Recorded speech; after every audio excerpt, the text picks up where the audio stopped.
The rise of professional rugby in the nation's capital is here, but the road to glory has only just begun. This is the Road to Glory podcast. Home for all Old Glory DC faithful, talking all things rugby in the DC region and beyond. Now your host, Ryan Yee, Gavin Hickie, Roland Pratt, and Farah Douglas. Welcome to the Road to Glory podcast, the official podcast for your Old Glory DC. I'm your host, Ryan Yee, and with me for the 2023 season, a handful of rugby resumes that really explains itself. Gavin Hickie, Roland Pratt, Farah Douglas. Guys, it is an exciting time to be in the world of rugby. Obviously, brand new year, brand new season, super exciting stuff, and the Road to Glory podcast is back for 2023. Delighted to be here. Are all you people? Yeah, right? You're the only one that's been the original guy that's been around here. The listeners will be more familiar with you than any of us, right, Rolly? No, it's great to have you guys here. It's a pity that Bree and Jeff couldn't be here, but it's wonderful having you guys on board. Yeah, and obviously Happy to be a part of it. Nice. Yes, absolutely. So, going to be super exciting stuff. Obviously, for all our listeners and viewers out there, this is your go-to podcast for all things Old Glory DC. But we're also going to have a little bit of fun along the way as well, talking all the latest in the rugby world, whether that be appeasing these guys with some Ireland talk, because they seem to be doing pretty well here in the Six Nations. We'll definitely get to that. But yeah, you'll stay tuned for this entire season to really break down expert analysis on Old Glory DC and everything else that's going around, especially in the world of North American rugby. Subscribe to us, give us a like. Going to be super exciting stuff. You won't want to miss it all season long. It's really exciting to be here with you guys, and it should be a fun season with this new Road to Glory podcast team. So we do have a jam-packed episode in this very first episode of 2023. We're going to break down, obviously, everything that has happened over this, what has seemed like a very busy MLR offseason for the Old Glory DC. Obviously, they're looking to turn things around. We also have very special guests to talk about what's to come in 2023. Head Coach Josh Syms, who is going to give us definitely a lot of insight into what he's planning for this Old Glory DC team. And of course, we'll have a little bit of a preview into the first match that they have lined up against the brand new Chicago Hounds, which should be a pretty interesting matchup to start off the year. And we'll have a little bit of fun at the end too, with a little bit of prediction segment. We'll decide what's on the line there. But first, guys, like I said, really exciting time to be here in the world of rugby. Obviously, Six Nations is in full swing right now. We're just wrapping up week 2 of Six Nations, and like I mentioned, your Irish boys are showing up here and playing pretty well. Obviously, a big matchup against France this past weekend, and they look like they wanted to make sure they won that one and take stranglehold and make sure they held that number 1 spot in the world. Number 1 in the world, Rowley. How about that? See, can't believe it. But you know what I'm even more upset about right now is that they drew the World Cup in 2020, and that now we have South Africa and Scotland in our group, and it's like 1-3-5 in the world. So I'm a little bit already looking ahead to the World Cup, going, oh no, not again. It's been amazing to watch it, and I see a lot of similarities in Major League Rugby to where Ireland was 30 years ago. 25 years ago, 20 years ago, maybe, when I was starting out there, just in terms of development of a fan base, creating an identity in terms of how you play the game. Central contracts were such a key role. And now it's slowly starting to look like exciting things are happening on the Major League Rugby landscape here this season. I'm really excited. Yeah, should be super exciting stuff. It's almost like a little teaser heading into, you get a little taste of some really, really good, exciting rugby, and we can only imagine that it's going to be some super exciting stuff heading into this Major League Rugby year. So let's hop into it. Obviously, we're going to get into Old Glory DC and talk about this preseason and everything like that. But there is some news here heading into this year. Maybe not for 2023, but for 2024. And it looks like that there will be a brand new team entering Major League Rugby. And I don't know what it is about the rugby community, but there's something about rugby teams liking to be called the Sharks, because this is, I think, the third rugby team in the world that has decided to go with the Sharks team. And if you haven't heard it yet, the Miami Sharks will be joining Major League Rugby in 2024. Guys, just initial thoughts on kind of that whole space, and looks like we're going to be right back to 13 teams in a matter of no time, which is pretty impressive. Okay, well, that will be my next destination for a game. So it's a wonderful city to have a franchise, you know, to get a buzz going. My major concern, I think, right now is them drawing in enough quality national players, Americanized players, just because the player pool has been, you know, that's there's very few players left that haven't already gotten to a team, so they're going to have to quickly try to build up. You know, a decent squad, and then start developing their own players as quickly as possible, as we can see that they're doing here at Old Glory. It takes a few years to get that academy up and running and bring in and sort of say blood in those new young pairs of legs, you know, through the draft and things like that. So they've got a big job ahead of them. Or they just luck out and two teams drop out and they get all the good pickings like Chicago, Oh, right? stop. Well, I mean, that definitely helped Chicago to have both the Kilgronis and all. So I think it's a combination of both. Like, how do you fast track developing a player pool, but then you look at the geographical size of the US. So in theory, it shouldn't be that hard. The players are there. So I feel like they need to have a strategy. Like, how do we identify the talent? How do we find talent that's local to our community to create that like community base? And how do we entice some internationals to come in as well to help upscale while they're building out? Yeah. Now I know that with the Miami team that there is a heavy Argentinian influence there as well. So I'm sure they'll have that connection a little bit to help fast track that along a little bit, which doesn't hurt. Obviously help develop the local talent, but also bring in some guys that have some pretty key experience, can kind of help that overall. So should be interesting. All I want to know is that they better go with the whole Miami Vice theme, because I absolutely love that color scheme. And if they can go that way, it's all good. They'll have a fan in me, and I'm always a guy for looking good on the pitch, because you guys know, look good, feel good, play good, right, all the time. So we're all good there. But let's start now moving the conversation obviously to Old Glory DC. This is obviously the official podcast for that franchise, and we are the Road to Glory podcast here. So obviously we got to step into it, and obviously it's a tough conversation, guys, because 2022 was a little bit of a rough year for this squad, finishing 3-13.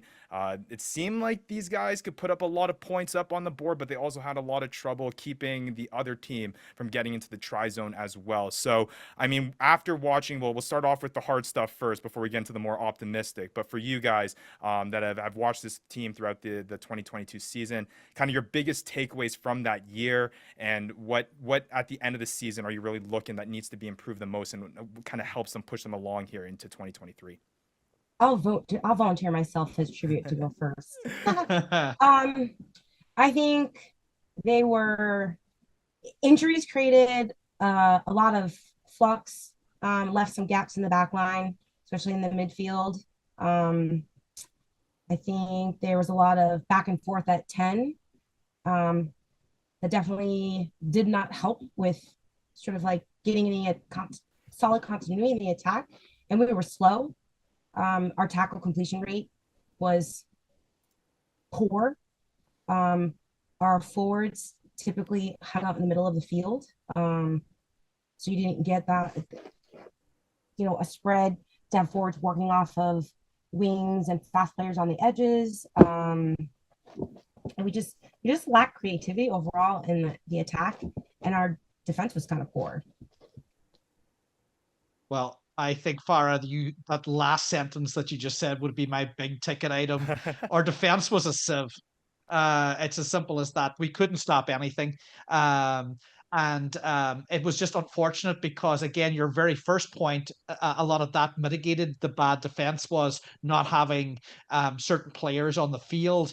But few of those were not just injuries. We had suspension also of Jamison that I thought was an absolutely huge downfall for the team at that particular time. We needed him, and then we just started getting loss after loss after loss, and it snowballed. And unfortunately, then losing, Coach Douglas, then the whole season, I feel like just went from bad to worse. And we had just, I hate to say it, but I feel like rugby is a very much a sport of creating momentum and then holding the momentum.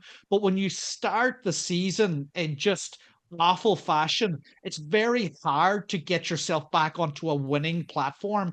And we just couldn't manage it. We were in neutral most of the season, unfortunately. And again, already we can see that the management here have seen a lot of those and have tried to solve a lot of, especially the player issues. I think the squad's a lot deeper this year. Well, that's just the point I was going to pick up on, Rolly. To both your points, injuries happen, right? There's no MLR side in the competition that doesn't suffer injuries, right? So it's the depth around the squad and the depth within the squad. And I think the depth in the squad this year is far better. I mean, those couple of games you spoke about at the start of the season last year, there's such fine margins for one or two of them. Had they gone Old Glory's favor, then it could have easily been a very different season. But I think the key thing for this season is that there's more strength and depth in key positions. So, that's going to bode well for second halves of games or for longevity throughout the season. Now, I guess it also go ahead. Allows Coach. It lets Coach Syms do what he talked about in the interview, which is be able to take and put the 10 best US-based players and then strategically utilize the international and professional experience he has in the bench, so that not every game do I have to put the most experienced best 10, best 15 on the field, but I can use those players based on how we have scouted our opposition and where we need impact points, if that makes sense. I think a deeper bench allows you to play a much more tactical game around how you strategize player selection. And we 100%. Did not have that last year.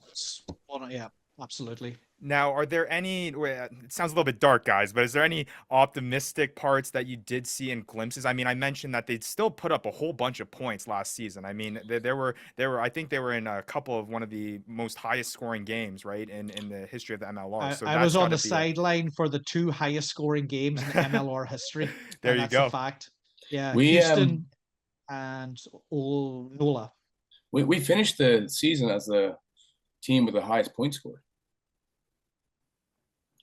So yeah. I mean, it was hard.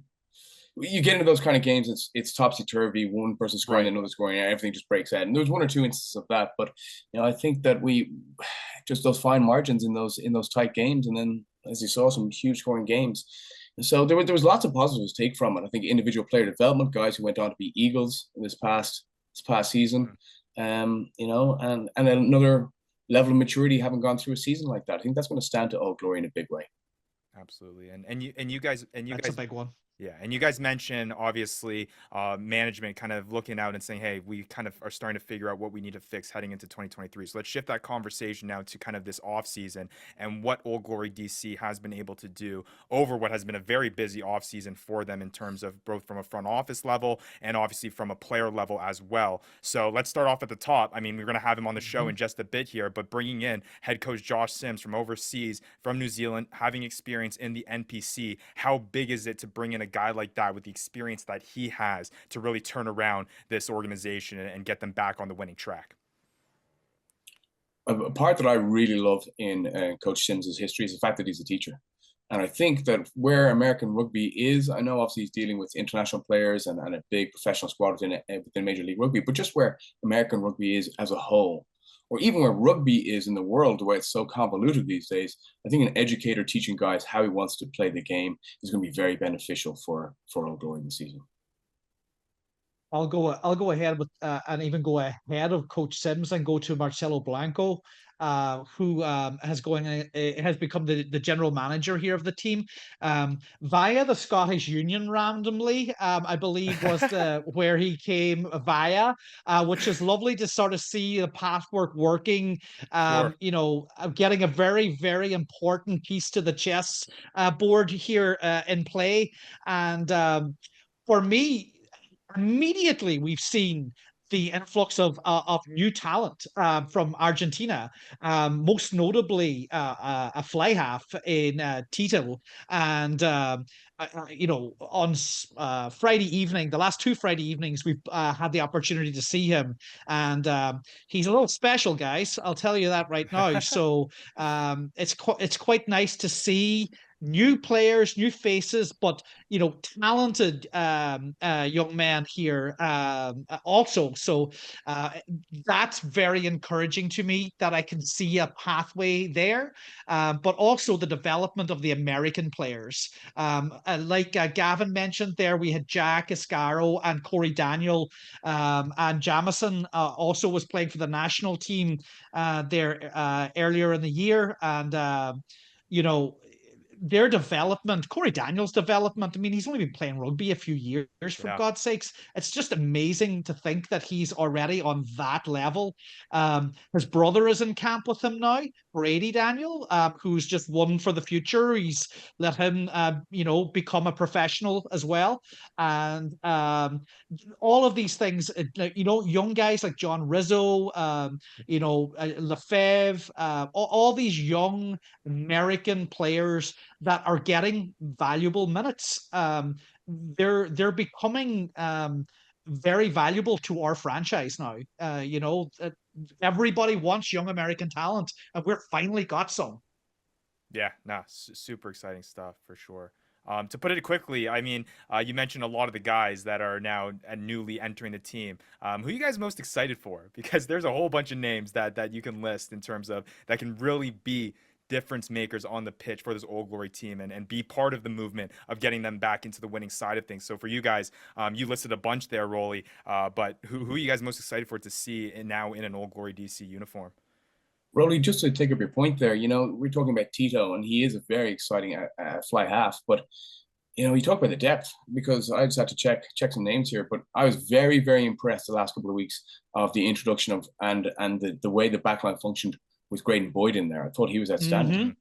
Absolutely. So we talk about depth, and there's two guys who weren't in the squad last year who are instantly going to provide a very different look for Old Glory, and that's very exciting. Anyone pop off the page I would just mention one other young American player who was injured, and it almost feels like a new signing, and that's Chicken. Yeah. Having Mike Dabulis back, he was playing fly half for us last year, and now he doesn't have to even worry about that anymore. He can concentrate on his own game, playing wherever they choose to put him, whether that be at fullback or on the wing or wherever. I just feel like, again, another depth player back in the and playing well again. It's great to see. And just another area that I'm really looking forward to. I mean, I kind of made the point with Coach Syms, but there's something, having known the former tight five fairly intimately with doing some scrummaging with Old Glory. It's very exciting to see the tight fives they have this year. They obviously have not in the tight five, but Corey has been capped, as I said earlier, and Jack Iscaro is now capped as well. So the experience those two tight fives with Quinton Newcomer coming in, Clifton Martinez, my goodness, he's a beast. So I really do think that's an area that Old Glory can target other teams, is when you wear out the opposition front row, you have a really good front row come in and pick up the pace. And I'm very excited to see that area as well this year. Yeah. Farah, anyone pop off to you that you're excited to see in an Old Glory DC uniform? I mean, it's the prop in me. I'm kind of excited about Herrera. He's just an experienced big dude. And you look at like the youth and the power that we have in that front five right now, and then you add him. And I do like how Argentina typically scrums. So I think that adds a whole nother like layer to that onion. And being a front row player myself, I think it is often not utilized enough in terms of like a platform for attack. So with such a dominant pack, it'd be pretty exciting to see how that impacts the tempo of attack and what the backline gets released to do on that. Facundo Gaddis is like a front football. Facundo Gaddis, like chicken, is like a brand new player again. So again, I think you're dead right. Farah, I think we're going to be dominant up front. I think that's going to pay dividends this back line as the season goes along. Yeah. And obviously, again, you guys all mentioned it, a whole bunch of moving parts heading into the season, and a guy that's going to be able to kind of put those puzzle pieces together and put everyone on the right track is going to be the guy that we're going to be talking to in the break here in just a moment's time. We're going to get head coach Josh Syms to join us so we can break down what his expectations are, what his experiences what he's had in his rugby career, and how he's going to bring that to Old Glory DC. Going to be fun talking with him right after the break. The Road to Glory podcast will be right back. But first, with dozens of TVs and speakers at each table, Glory Days Grill is the best place to watch your favorite rugby team. Wings, burgers, fresh salmon, delicious salads, sandwiches, and even cartoons for kids. Sounds pretty darn good to me. Locations all over the DMV. Find us at glorydaysgrill.com. Glory Days Grills, your favorite place for great food and good sports.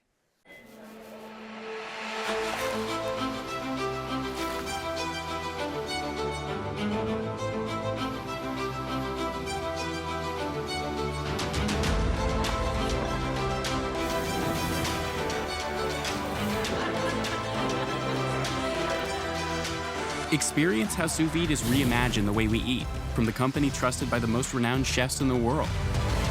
Visit cuisinesolutions.com or your local retailer to get a taste. Knowledge. It's where innovation begins.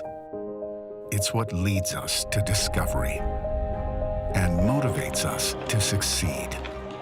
It's why we ask the tough questions and what leads us to the answers. At Leidos, we're standing behind those working to improve the world's health, safety, and efficiency. Leidos.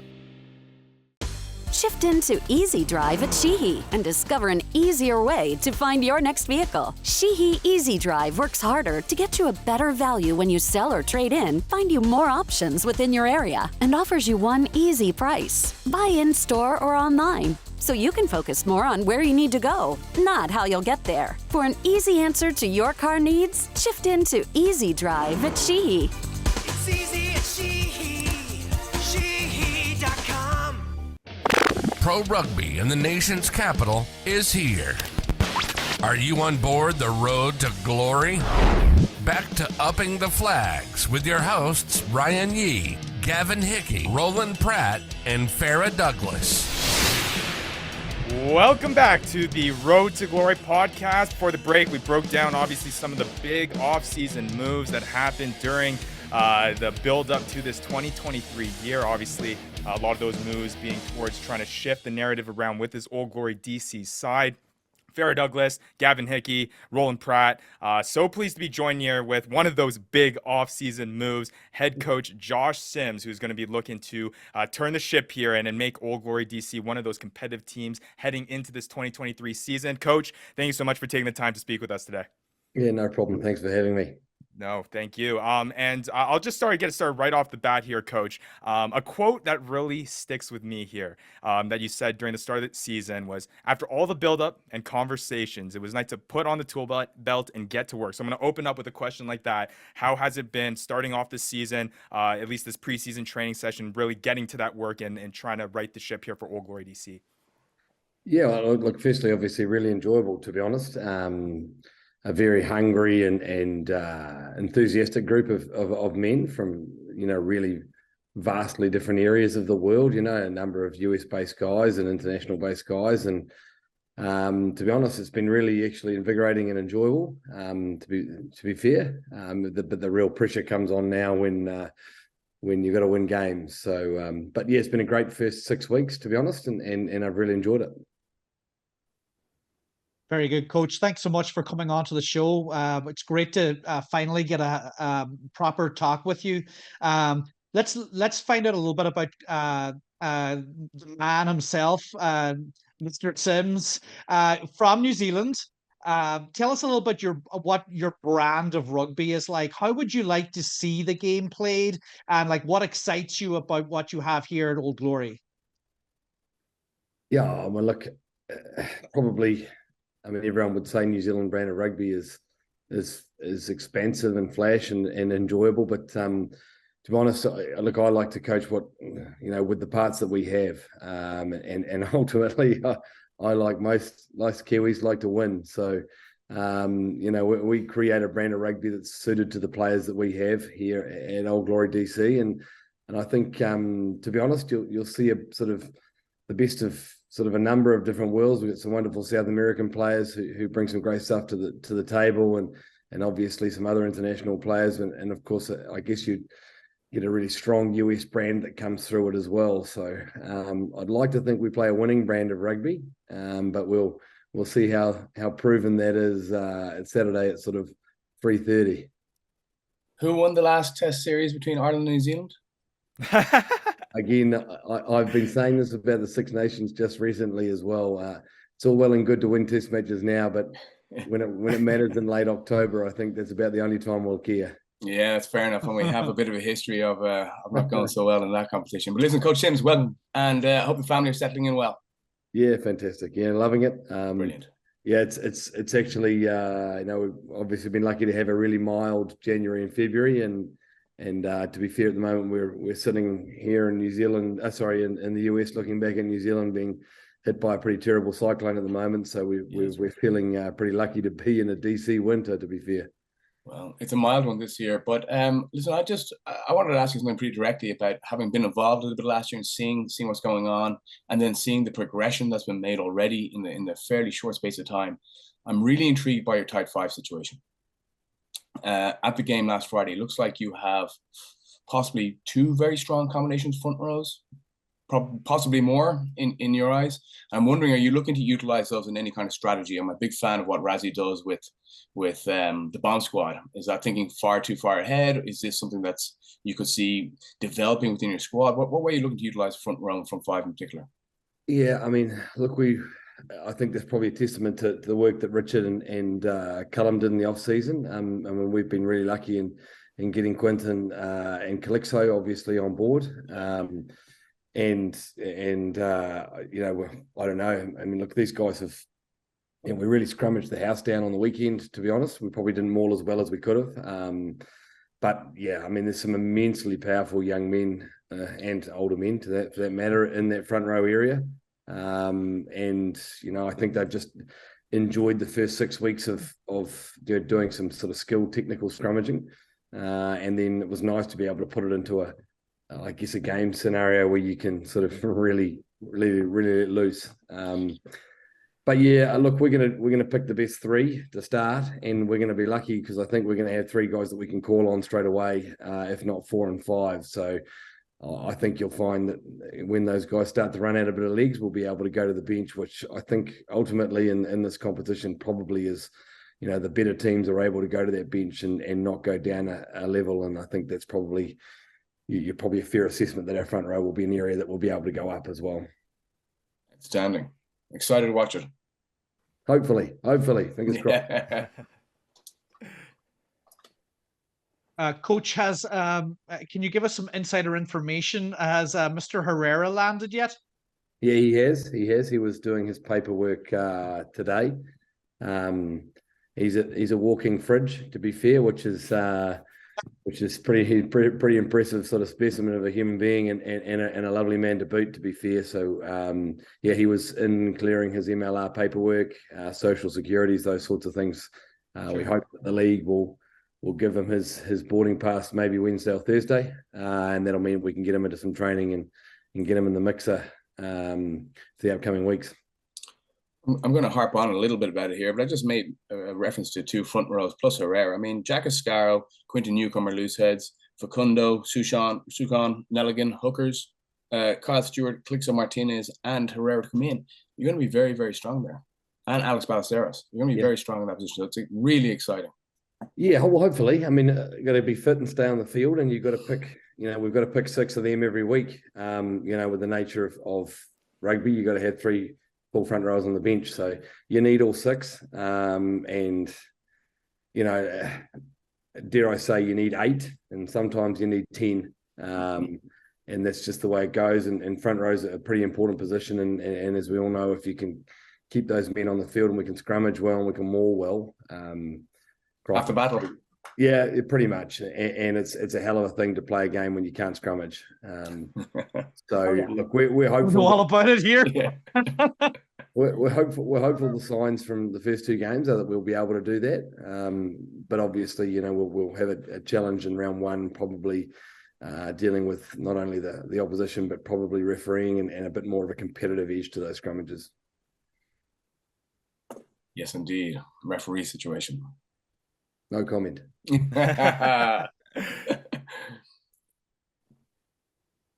Coach, welcome to DC. My question for you is, I'm curious about the Kurt Baker situation. With him coming in, having played for you at Hawke's Bay, he definitely has quite an impressive resume as a player.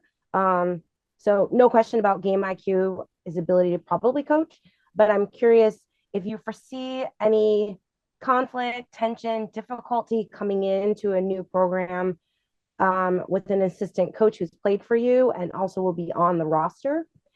I do know, like myself as a coach, that around selections, players do have a tendency to fill in the gaps in what they don't understand or know about the strategy behind selections with data points. So yeah, I'm just kind of curious to hear what you have to say. Look, it's a bit of a calculated gamble, to be honest. We've got some young US-based back 3 players who are brilliant on the attacking side of the ball and probably need some help defensively, position-wise, connection-wise. And look, I've known Kurt since he was 9, 10, 11, 12 years old. And the one thing I know about him is he's ultra competitive, doesn't like to lose. And so really we took a bit of a punt there. I know Kurt wants to get into coaching. He's finished his essentially the back end of his 7s playing career, and he wants to get into some coaching space. And he just brings a huge amount of edge in I guess that technical area, particularly defensively. And look, one thing we didn't do well in 2022 was win. And one thing I do know about Kurt is he likes to win and doesn't like to lose. So yeah, we needed someone in that space really who knew how to win. Commonwealth Games gold medals, Olympic silver medals. He's a man who knows how to do that, and we sort of took that edge. And there's a little bit using Ben Seamer and Callum Gibbons to take the load off him technically during the week, and we just use him tactically at the start of the week to build profiles, and then we let him basically play and train during the week, and we do the coaching for him. It's that winning Kiwi mindset they're talking about, right, Coach? You're bringing all of that mindset over. Yes, sometimes. And look, Kurt's, if it was, he's the sort of guy who would tell you you're parking your car wrong on the way into work. So it's something we don't like hearing the truth sometimes, but it does make the difference. And if that's his job, I'm happy. Now Farah mentions the experience you obviously have overseas, with the Hawke's Bay Magpies and obviously everything that you've done over there in the national provincial championship. So with your experience now that you have almost a full preseason on your belt, 2 preseason matches. Can you just speak on some of the differences maybe that you notice here with Major League Rugby as opposed to the NPC, or maybe some of the similarities that you see between those two, at least in your early days here as part of Old Glory DC? Yeah, I mean, look, the physical edge of the competition is huge. So I would suggest that the actual physical nature of it, the chop, tackle, hunt, collisions are equal, if not better, than the NPC. And I guess that's the nature of it. But I would say the small skills and the game appreciation is probably the area where the growth is. So, we like to pride ourselves in Kiwis that we have front rowers and back rowers and those sorts of things that can tip pass and play pass and use feet. And so a lot of that helps to mitigate that contact area, that big smash bash. So look, there's pros and cons. I would say the training ethic, the nature of the training ethic of this squad so far has been fantastic. Sometimes us Kiwis, we just want to go and play footy, and so training's just a byproduct of trying to play the game. But I guess really, I think the big area we want to work on is getting our skill accuracy right, being able to catch pass under pressure. Obviously at the moment, line speed wins the game at the moment in the US, because line speed's beating hand speed, and we'd like to think we could do the opposite. So big area, big emphasis on us getting our hands and our carry into contact stuff a bit more accurate. And hopefully we can mitigate a bit of that line speed, a bit of that ball pressure, which I think so far in the preseason has probably won out. Having seen the task at hand for overall development in the United States, you've kind of seen behind the covers now, and you talk about the ball in hand and just catch pass and something that we just, as foreign born, take for granted so easily, and yet it's such a key component of developing young, good American rugby players. Do you see the size of the challenge here, and what do you think of it? Oh, it's enormous, right? And there's a geographical component too, which is just so vast. And the difficulty of gaining, the best athletes or some of the better athletes, and in such a vast country with such a small amount of playing talent makes obviously things much more complex. But to be honest, for me, I think that game appreciation is, you're right, is something that we take for granted in New Zealand. We take for granted that spatial awareness, the ability to act under pressure, is just something that our kids do in the playground from age 5, 6, 7, 8. So yeah, look, it is enormous. I would say that, for me, the focus can be pretty simple, and should be pretty simple, and base itself around creating players that are lifelong rugby players, rather than what I would call second generation rugby players. I come from an educational background, and I've always found the best educators are those who got into education to be educators and started in that space.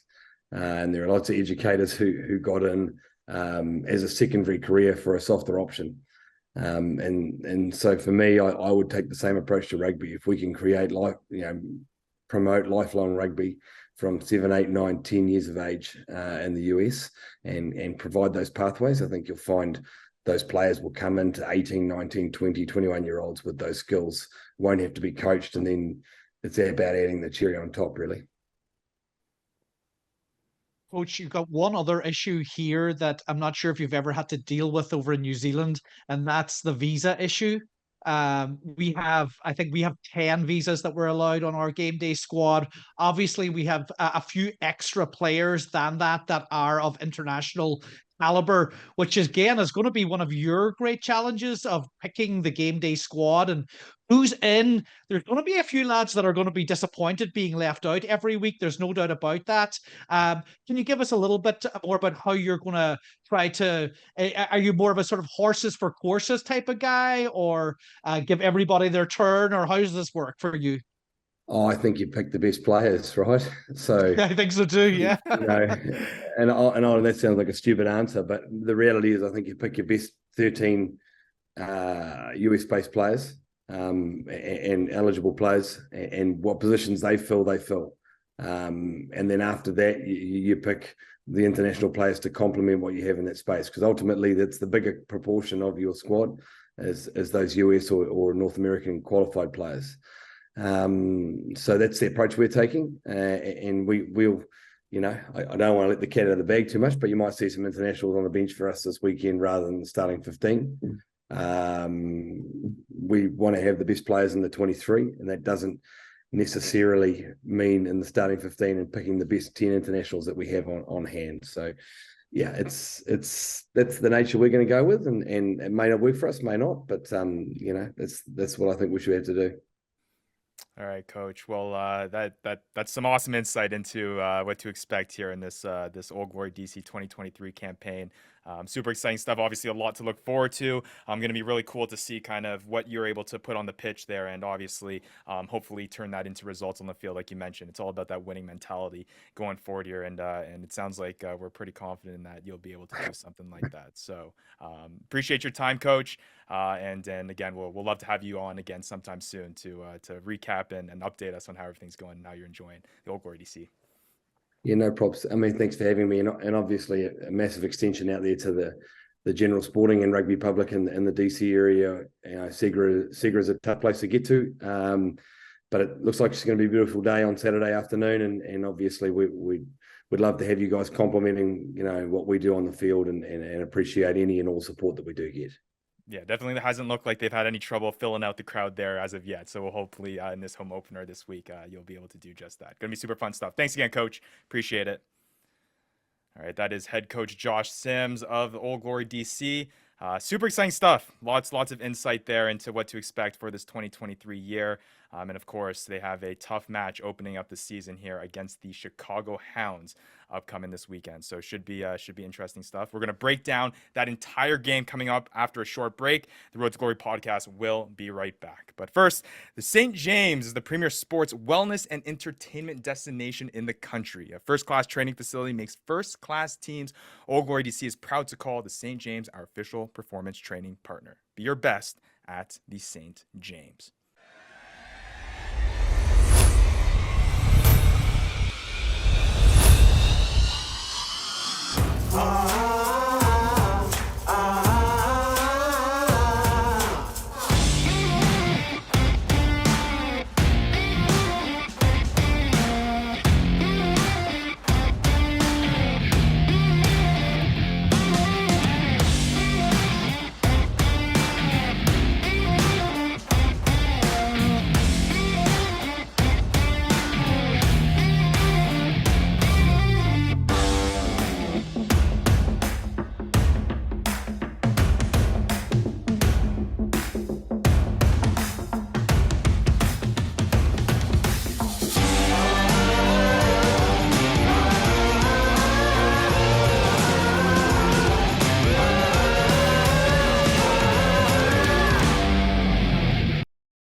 At MedStar Health, we're doing everything we can to prepare for what if. Like, what if you need care right now?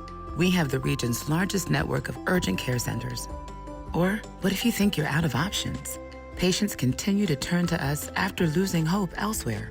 Or what if you can't get to care? Our mobile care units bring care to our communities because treating people means being prepared to treat them when what if happens. MedStar Health, it's how we treat people. Pro rugby in the nation's capital is here. Are you on board the road to glory? Back to upping the flags with your hosts Ryan Yee, Gavin Hickie, Roland Pratt, and Farah Douglas. Welcome back to the Road to Glory podcast. Gavin Hickie, Roland Pratt, Farah Douglas, Ryan Yee here, breaking down all things Old Glory DC. Obviously, just had a fantastic conversation with head coach Josh Syms about his expectations heading into 2023. How his experience is going to really help Old Glory DC get back on the winning track. And I can't imagine that you listen to that conversation and are not excited for what's to come for this Old Glory DC team, a team that obviously was quite disappointing in 2022, but I think it sounds like that ship has sailed and they'll only be looking up from here. So should be pretty exciting stuff. So let's look ahead as well here, guys. Let's look ahead to what Old Glory DC has in store. Obviously, they open up their 2023 season against the Chicago Hounds, but talk about a tough opening year for this squad. They take on Chicago first, brand new team. There's been no shortage of hype around this team with how much they've been talking about that backline being powerful, obviously basically getting the best of the best from both the LA Giltinis and the Austin Gilgronis from the 2022 season. They then head to New York to play the former MLR champions, and then a team that was a force to be reckoned with in 2022, the New England Free Jacks as well, away also. So a 2-game road trip to round out that 3-game stead. But for you guys, man, well, it's if they got something to prove here, it's going to be right off the bat here to start their 2023 year. I would say absolutely. It's also good. I think that this is our very first home opener at home. I think that the crowd, the excitement opening day, The new, I think Old Glory, the confidence they got from last Friday night, having put Toronto to the sword pretty easily in the end.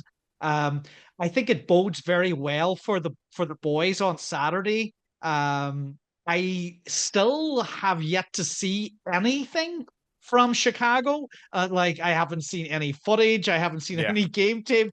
I literally don't know what to expect from them. I've seen all the signings, but I haven't seen them put it together yet. I'm sure they'll be good. I'm sure they'll be great. But I have a funny feeling that we might just catch them a little bit early. That's my hope, is that they're not quite fully prepared yet. Well, I think they've done well with the coach, with Sam Harris stepping in and taking over, obviously, from Austin. I think that's a good first move for them. I wonder the toll it takes moving from warm Austin to chilly Chicago. Genuinely, for a few of those guys and girls, I'm sure it's pretty tough. What I am really interested in is the bye week. Get in Chicago, get stuck into them, come away with a win, hopefully, but then you're trying to build momentum. And week 2, there's a bye week, and I can't imagine any coach would like to quit momentum one game into a season, or maybe it doesn't go so well and then you use that time to get yourself back on track. I don't know, but I just don't like the idea of week 2 being a bye week. I think it's too early in our season.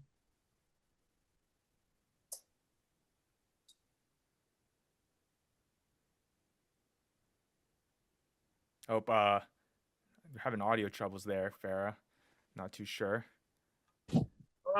There you go. Okay.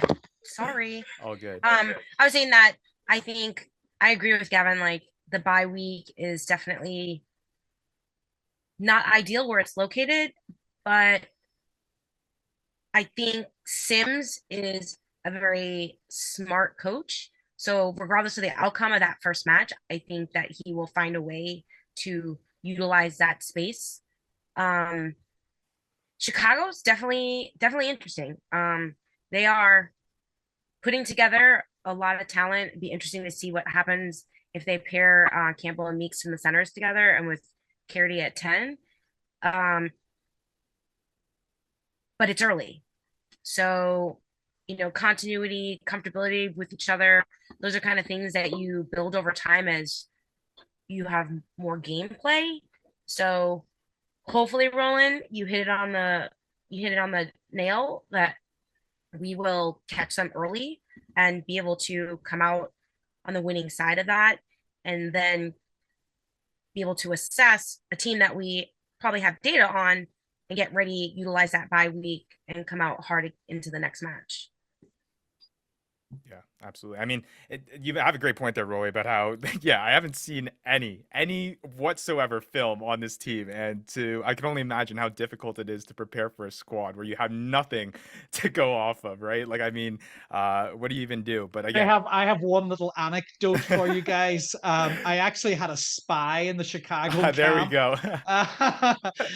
This is a pretty funny story. I got to mention a guy called Jack Daniel, who happens to be Corey Daniel's dad, who was down in Panama City in Florida, and happened to be on the same beach where the Chicago guys were playing the Raptors and the I think it was the Atlanta team they were scrimmaging. So he would give me a few, saying who was there, who wasn't, and I won't say anything, but I think that the Raptors ended up beating them or something like that, but they had to play Atlanta first. So no I think that they caught on the wrong end of that stick maybe a little bit, but again, it's just hard to tell. But at least there's a team there. We haven't seen any footage, but we know that they are there. Yeah, absolutely. Yeah, that's 2 tough preseason results between Chicago. Chicago taking on Rugby Atlanta, 26-7 loss there, and then obviously getting shut out against the Raptors. So a little start to the preseason. I reckon, though, that it's probably in Josh Syms' best favor that they don't know anything about the Hounds. I think that works out really well for him because it allows him to purely concentrate on ourselves, or on themselves. Yes. I think that's critical. So I think it's actually probably a blessing. He'll know the 1 or 2 ball makers, playmakers with Bryce Campbell and the likes. They obviously have a good team, but it doesn't matter. It's about how Old Glory performs, and I'm excited that it's probably going to work out pretty well for them. Gavin, it's like you're inside in my head. Not for the first time, Farah.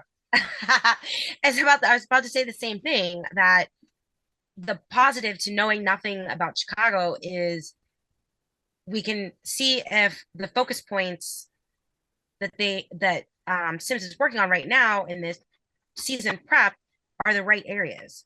If you flip it, we've got game footage, so you start to prep for the opposition, and you get halfway through the season and realize, oh, well, that plan did not work. He's afforded the opportunity to identify if his key areas of work, and then that's where that bye week probably really matters, is if they have to go back to the drawing board and reevaluate what the plan was, they've got the time to do it. And if the plan goes well, then they still have time to say, okay, we're going to up the level here. Spot on. Yeah. And so quickly, guys, as we wrap out this block here, what are those critical things? Like what does Old Glory DC, from what you've seen last year, from the new players that you see now heading into this season, and obviously we got the insight from Coach Syms on what he plans to do in terms of outlaying the players that he has. What are those critical things that Old Glory DC needs to focus on to come out with the victory against the Chicago Hounds this weekend? Well, we got to defend, because we didn't do that last year. Fair enough. And attack is key. You got to turn.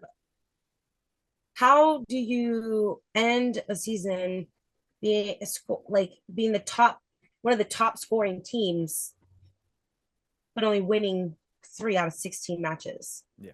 Something in the attack has to improve, and definitely the defense.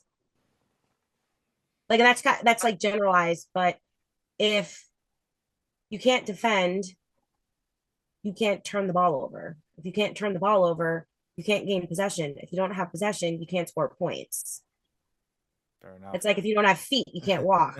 So, that's a good point. I'll take up one little more detail of it in one area, and I would say in both the offensive and defensive maul. We couldn't stop a maul for our lives last year, and there must have been 200 tries scored against us in just of driving mauls. And again, it's become like the number one weapon in MLR also. So if you can't defend it, you're going to be in big trouble. And I feel like this year we have brought in the horses, or we've developed them to make that be, it shouldn't be as big an issue this year. At least I hope that's the case. Yeah, and to follow on that, I'm with you 100%. Up front, games are won and lost up front. So scrummaging, lineouts, winning, defending, turning ball over at source. I think that's going to be, and having the horses to go for a full 80 in your starting 5 and your replacements in that tight 5. I think that's going to be the key to Old Glory success, because they've got some really good players in that area this year.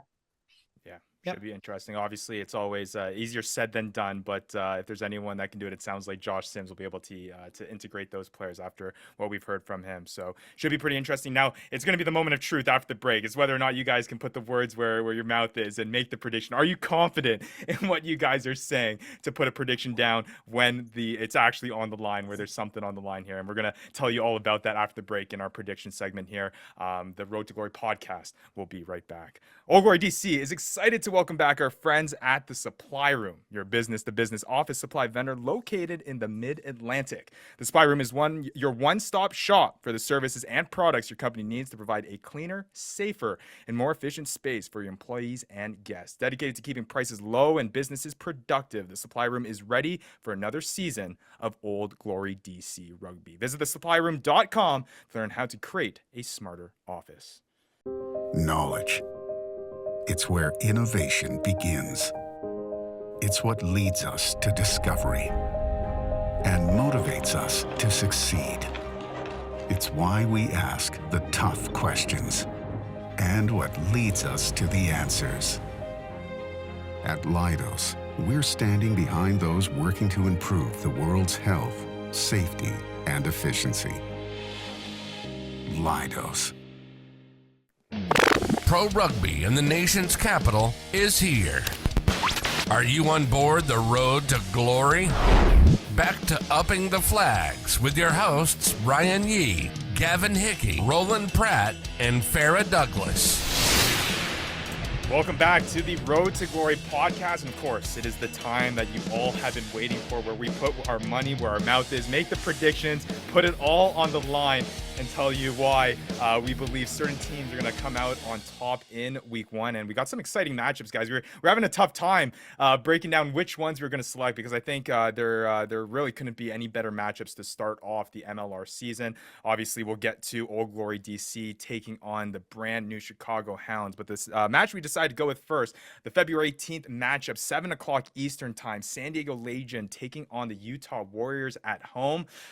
This one's gonna be a tough one, and I'm going to pass it on to you as I think about this. So I'll go with you, Gav, first. What do you think is gonna happen here in this matchup here between the Warriors and the Legion? I'm pretty excited about these three matchups, but this one I think is relatively straightforward, and I'm sure there's a lot of people who want to prove me wrong, but I think Utah are going to do the job here. I think they're building and building and building. They're building a very strong foundation there in Utah, and I think they're going to be a force this year. Interesting, Mr. Hickey.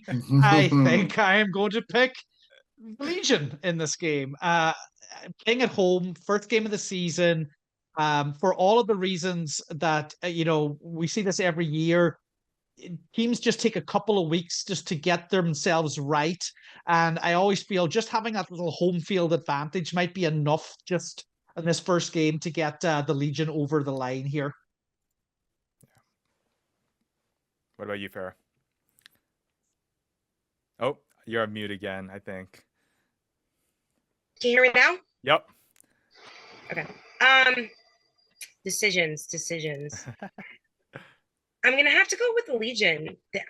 Their attack last year was good. They have lost a couple of players. I'm actually kind of really interested and excited to see what Corvusero does with their forwards, in particular scrum. So definitely looking forward to when Old Glory scrum meets his.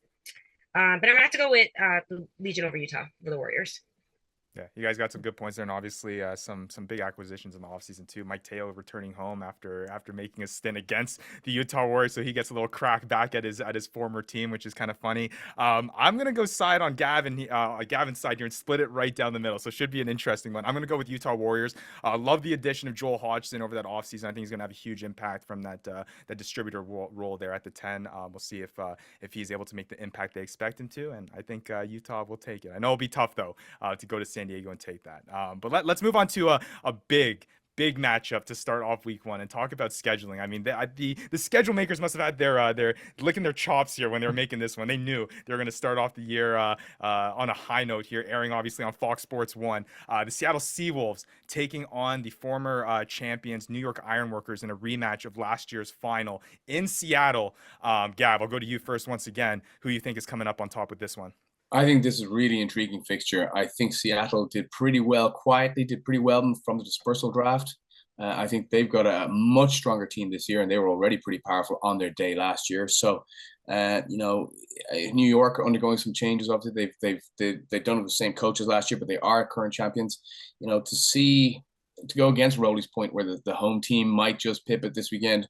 I think Seattle are going to be good this year. They're not quite ready. I think New York will go in there and do a job this week. I'm not sure what's going to happen with this game either.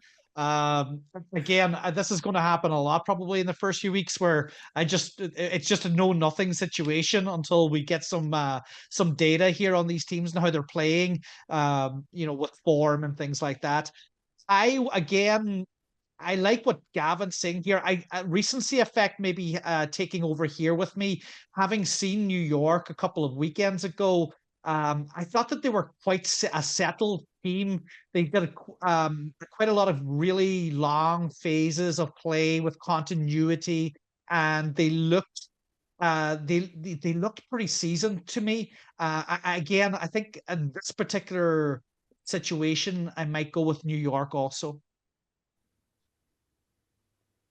Oh, my turn.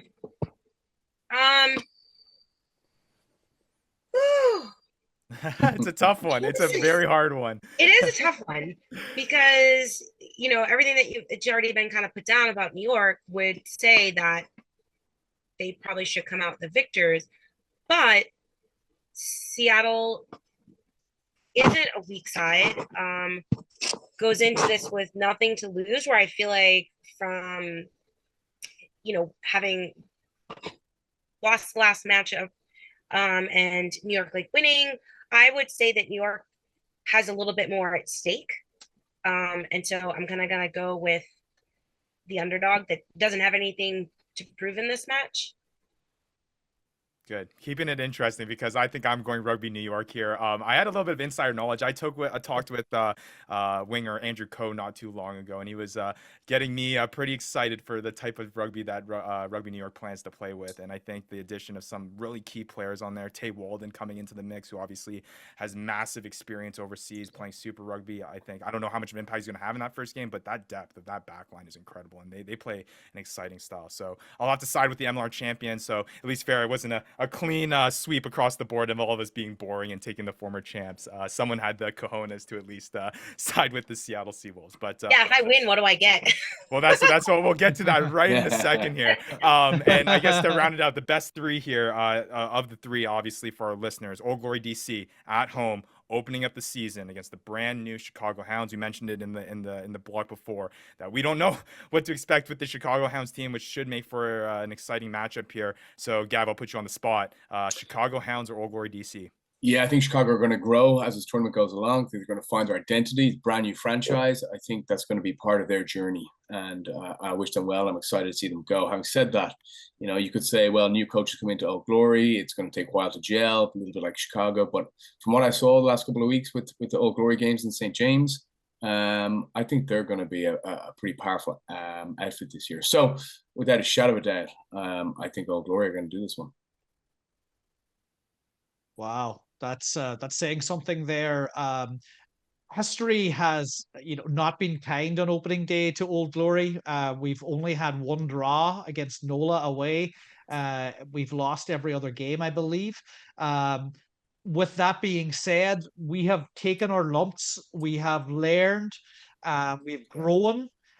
We've developed, and they put together a heck of an off season. And they've done everything possible. Like every single question that the fans had about this team, I feel like in some way, shape, or form has been answered.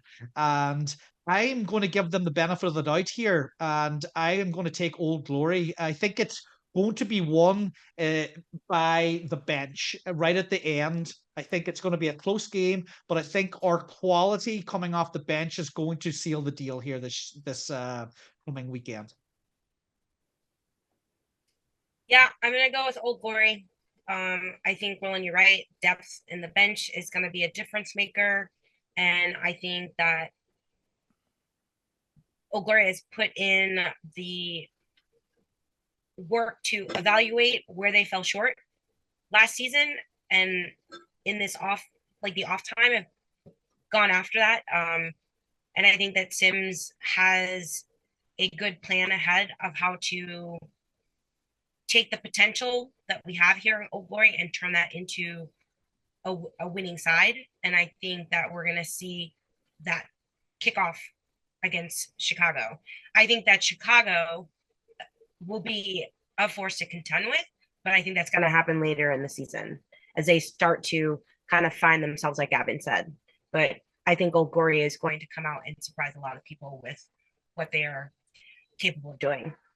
And see, this is why you guys are the experts, because I'll admit, I was all aboard the Chicago Hounds hype train when it first came out. When you first saw that redispersal draft and the players that they had, I was like, oh man, who can beat the Chicago Hounds team? But Roland, you had a great point, man. I think it's going to take time for them to kind of work out the kinks and get through there. I think Gav, you mentioned about how this team really has no expectation going to this. They can play their type of game style. I think that's going to work in Old Glory DC's favor. I got to say, I think Segra Field is going to be absolutely bumping on in this match here at 2:00 Eastern time. It should be a lot of fun to watch. So I'll clean up the board here. We'll go all Old Glory DC, and it's fitting here to have a little bit of optimism heading into the 2023 year. With that being said, obviously, like I mentioned, you guys are the experts, but I have a good feeling that I'm going to be taking home the championship here when it comes to these types of predictions, mooching off of your guys' good tips. So we got to decide here at the end of the day who is going to what's going to be happening here. Are we buying each other dinner if that happens? A pint at the bar? Or what are we saying here? We got to figure out something out. I think a dinner might sound good at the end of the season to me. A nice steak dinner, I should say, once I clean the floor with you guys. End of season dinner sounds good. Yeah, dinner. All right. Well, I think we got I'll take dinner and a pint, please. There we go. You know what? I'll take that one too. Get me one of those as well. That would be good. But yeah, I mean, super exciting stuff. I think, like I mentioned, a fantastic opening to week 1. I think it's going to be a good test. Old Glory DC taking on the Chicago Hounds again at Segra Field, 2:00 Eastern time. If you can't make it out to Segra Field, going to be obviously airing on the Rugby Network as well. You won't want to miss it. It's going to kick off what is going to be a very exciting year for this 2023 Old Glory DC side. Should be a lot of fun. And again, you want to stay tuned here on the Road to Glory podcast. Join Roland, Farah, Gav, and we'll be able to break down everything on a weekly to week basis, and obviously throw in a little bit of other rugby world news as well, and talk everything rugby when it comes to the DC region and beyond. It's going to be super funny stuff, and we're glad to be able to stick with you guys for the 2023 campaign. So for Rolly, for Farah, for Gavin, that's the Road to Glory podcast, and we'll all see you next week. You've been listening to the Road to Glory podcast, your one-stop podcast for everything Old Glory DC and beyond. From expert team analysis to exclusive interviews and more, you'll always find it right here. We hope you've enjoyed the show. Make sure to like, rate, and review, and we'll be back soon. But in the meantime, find us on social media at Old Glory DC. Catch you next time on the Road to Glory podcast.